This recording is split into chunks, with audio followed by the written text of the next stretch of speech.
If you're not already subscribed to this YouTube channel, go ahead and hit the subscribe button now, along with the bell icon so you can be notified whenever a new video is posted. And if you're already subscribed, check and make sure that YouTube hasn't unsubscribed you. And of course, be sure to give the video a like as well as share it on your social media. The white supremacists hate that. And now, the Sunday address. This evening address basically dovetails with the recent Barry Weiss morning briefing that I have posted. There were some people who were wondering why it was that I basically went out of my way not to say anything about Larry Ellison and Barry Weiss's connections to Zionism. In fact, when it comes to the entire subject of Jews and white supremacy, there are a lot of black folks, especially those who consider themselves to be activists with connections to the Democratic Party and others, who tend to get confused on this kind of thing, and they're always ready to wag the finger at the black media. Well, let me go ahead and clear things up for you. White power fights one of two ways, directly or through the use of proxies. The Vietnam War was a proxy war between the United States and the Soviet Union. So was the war in Afghanistan in the 1980s. The war between Iran and Iraq in the 80s was a proxy war between the US and Iran. The war in Ukraine is obviously a proxy war between the US and Russia. And the same thing goes for the war in Gaza. Your favorite white leftist mouthpieces are in a lather about this because it's a power struggle between different corners of the white power structure. And we've seen it before. We saw this in the mid-19th century after slavery, in the early 20th century with the socialist movement, which many black people turned to because they thought, briefly, that the white socialists actually meant their colorblind rhetoric. They were disabused of that one in due time.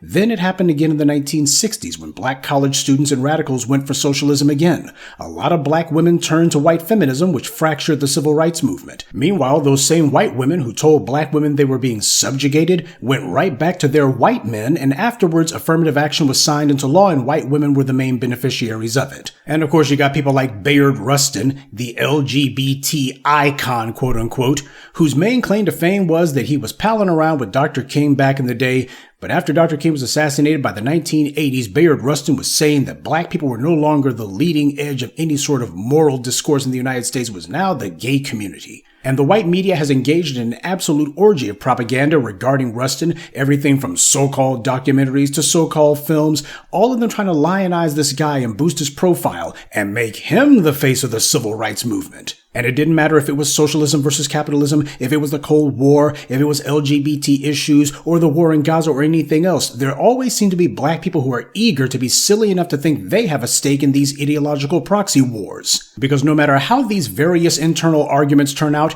in the end, the beneficiaries of white power always go right back to attacking us. This is how it's been for hundreds of years. At this late date, we ought to be smart enough. We certainly should have seen this trick enough times that we should know what's our business and what is not. And we should be able to recognize when someone's trying to change the subject. This is why you've heard me say time and again that we do not get involved in third-party disputes, because nobody else is ever getting involved in ours. Dr. King opposed the Vietnam War, but it wasn't for the reasons that the white left and the white media told you. It wasn't because he was so dewy-eyed about the fate of the South Vietnamese. As Dr. King himself explained in various lectures, speeches, and interviews, it was because he understood the Vietnam War was being used as a massive distraction from dismantling the system of white supremacy. As long as there's so much money and attention going to these wars, the white powers that be can keep from dealing with what really terrifies them: black empowerment. This is why your so-called white leftists always get so hot and bothered about being part of some anti-war coalition. And sadly, we have a lot of silly Negroes helping them do this. I'm not concerned about the war in Gaza any more than I would be concerned about the First World War. As Dr. John Henrik Clarke taught us, the wars among the Europeans during the Dark Ages, which for the Europeans never ended, that was nothing more than a series of arguments amongst inbred tribal chiefs calling themselves Kangs about which one of them was going to rule over the other tribal chiefs. This became the wars that the Europeans fought amongst each other during colonialism, which also has not come to an end, about which ones of them would control what pieces of real estate in continents that were not even their homes. Then in the 20th century, there were two world wars, which, as Dr. John Henrik Clarke explained, was just a couple of arguments about which one of them was going to rule over us. The two world wars were the colonialists turning their guns on each other, because that's what you do when you establish your power through mass slaughter, enslavement, lies, and theft. You just keep on doing it. Gaza is sad, but when you look at the war-ravaged landscape there, does it really look that much different than what white power has done to black enclaves and even majority black cities throughout gentrification, white capital flight, and targeted racial impoverishment in the U.S.? We haven't had any 2,000-pound bombs dropped on us, but we're still the victims of war, and it's waged against us on every front. Nobody's spoken up for us. Nobody. The Palestinians don't have any sort of representation on the world stage. What a surprise, neither do we. And the perverse irony is that we're the only ones who would have challenged the very forces that these white leftists are complaining about. But for them, this isn't about Gaza. It never is. Isn't it interesting how your white leftists always seem to have their sharpest words to say regarding the black grassroots? Gaza is a political football for them, no different than when in the 1960s these same white leftists and liberals pretended to care about black liberation and claimed that that was their opposition to the Vietnam War. It wasn't. Their real goal, as always, was to improve their own position. And as always, when they finished making their backroom deals with the very white rivals that they claim to be fighting against, they all get on code and resume attacking us. We saw this in the 19th century. White solidarity had fractured in the 1860s for a bit, but then as the black townships and prosperity began to rise, those very same white people had a backroom deal, which would come to be called the Compromise of 1877, which ended Reconstruction and reinstituted the vicious, violent reimposition of white rule. The chains of chattel slavery had been broken, but new chains that were different in form but not in character would take their place. And both the so-called abolitionists and the pro-slavery faction that they claimed to be fighting against got on code to do that against us. They worked hand in hand together. That was what united them, anti-black racism. Black people in the 19th century thought that these white abolitionists were their pals, but in reality, most of those white abolitionists were merely trying to use black people's struggle to get money for themselves and to raise their own political profile so they could climb the political and social ladders. That's how they operate. Find some issue or struggle that's high profile, where people are fighting oppression, falsely claim to be on their side, and then say that whomever your own white internal rivals in the establishment are the problem. This is how the various factions inside of white power have always forced one another to sit down at the table and hash out their differences. Then they can both go back to attacking black people full time, just like they were before.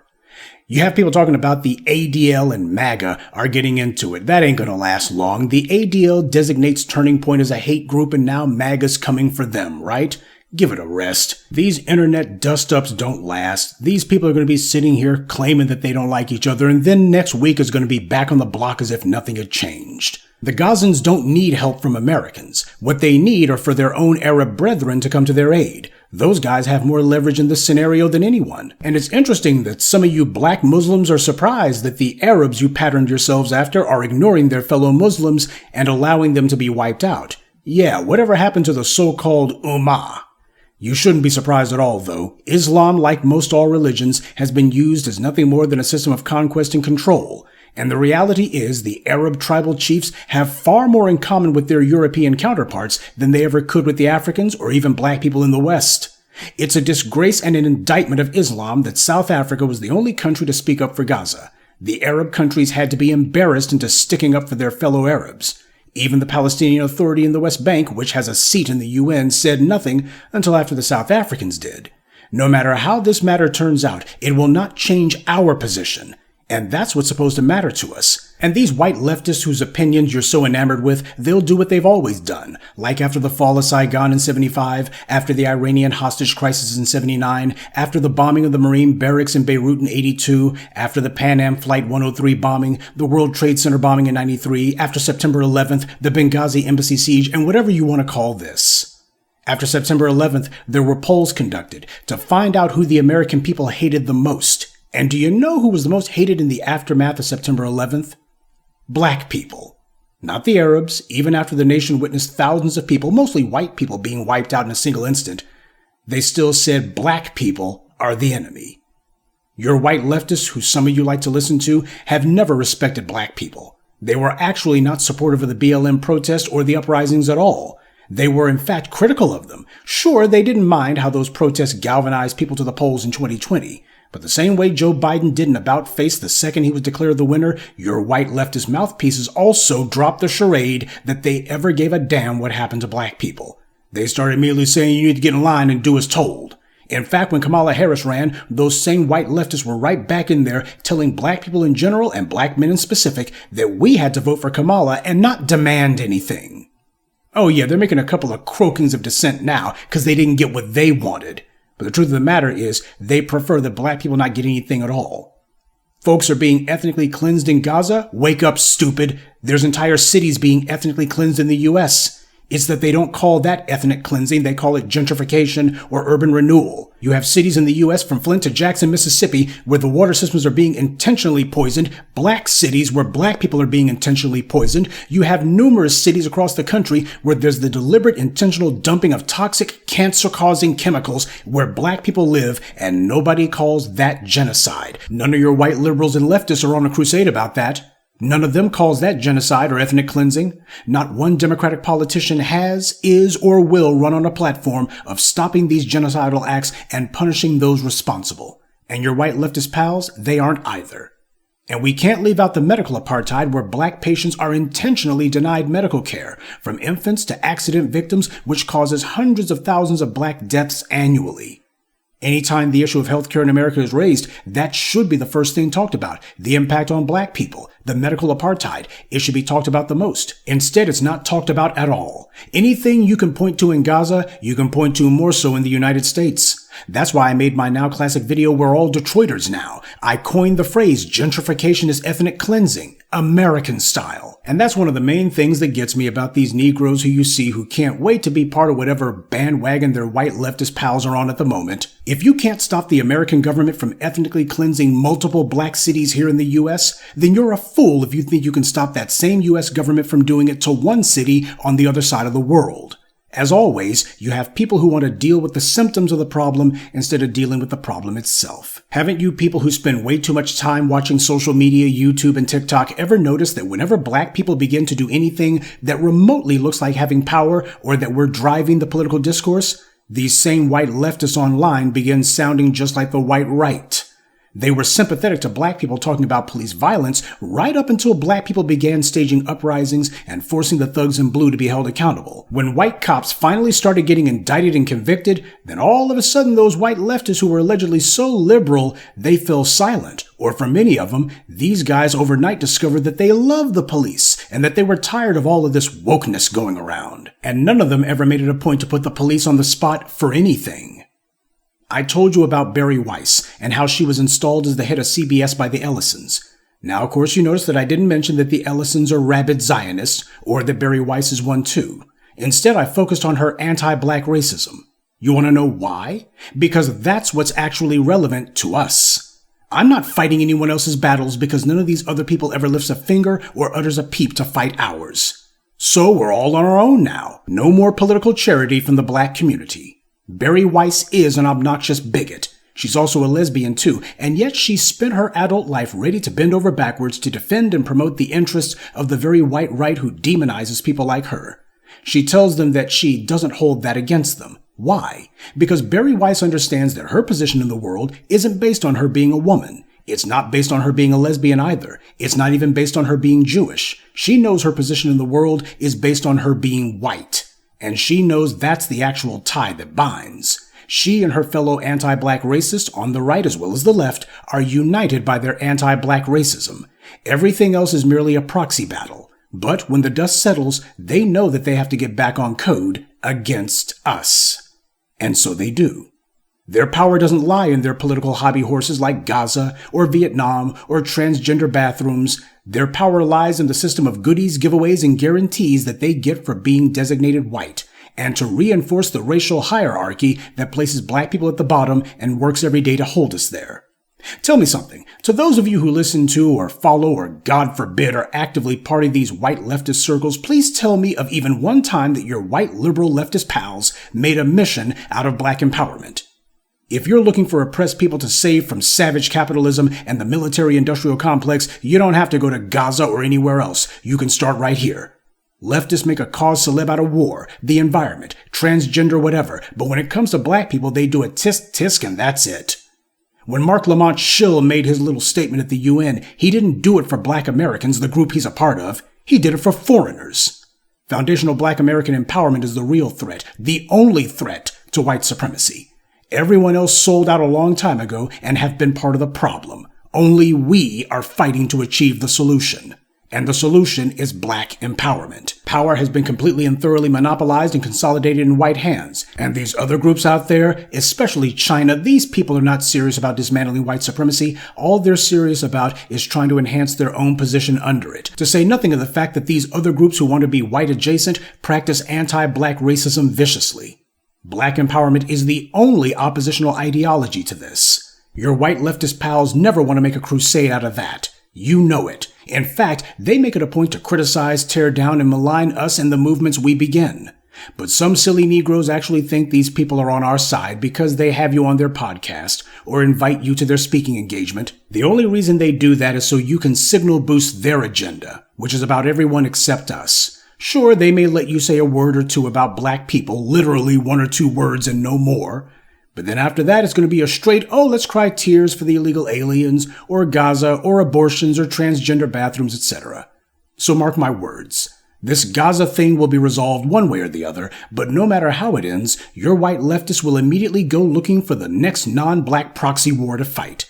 And the people who you thought you were being so helpful to, when their kinfolk get to the U.S., they will be practicing the exact same anti-black racism, and they'll be locking arms with the relatives, or in some cases, even the very people who are dropping bombs on them overseas. We saw that one too after Vietnam. How many of the Vietnamese immigrants came to the United States and were all chummy-chummy with the very relatives, or in some cases, the very white soldiers who have been burning down their villages and dropping bombs and napalm on their loved ones? And yet they all immediately got on code against us. Muhammad Ali said no Vietnamese ever called him nigger. Well, they started as soon as they got to the U.S. Because no matter who the proxy combatants of the moment may be, there's always been a non-stop direct war against you and me. What they're doing against us isn't a proxy battle. It's a real one, a direct battle. And a lot of these people who you see who claim to be so concerned and compassionate about Gaza, they talk about black people like dogs.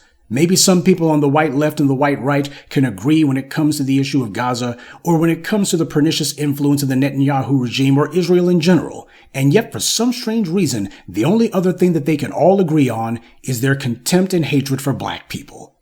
Black people keep conning themselves into thinking that there's some sort of end game that will allow the status quo to change if they follow these white leftists. And I'm telling you, they already have the status quo they want now. The only thing they're fighting about is their place in it. They don't want the racial pyramid to change. They never have. Tucker Carlson went on his show when he was on Fox, and he told the governor of Texas to release a convicted murderer just to send a message to black people. And before that, he made an entire career out of pushing every anti-black line he could. His own producers and writers on the show were exposed as being a bunch of mouth-frothing anti-black racists online. And instead of Tucker Carlson condemning them, he defended them. Ah, but your white leftist mouthpieces online, they think that that's no reason for black people not to wrap our arms around him and give him a big sloppy kiss. Ice Cube certainly did. Oh, he's criticizing Netanyahu, so it doesn't matter what he's done in the past, right? That's the trick they always pull. Oh, we ought to enter into some sort of short-term political alliance with this or that mouth-frothing racist. Yeah, the same way black people have been foolishly pursuing alliances with everybody else, and how's that ever turned out? Anti-black racism is a bipartisan issue. None of these proxy wars has ever changed that. And the same way you see these people laughing and giggling and making anti-black jokes amongst themselves like there's no tomorrow, you'll also see these same white leftists right in there with them. There's an old saying that in war, truth is the first casualty. But I would add to that the last casualty is one's own personal illusions. That is, assuming you live long enough to admit it. Good evening, and be one. I'd like to take a moment to mention some of our contributors. Charlie's Painting, Suleiman Alaji, Roxanne Allen, Reasonable Dude, and Alyssa Boutte. Salute to them and thank you to everyone for listening, liking, and sharing this message. Black empowerment only exists because of you.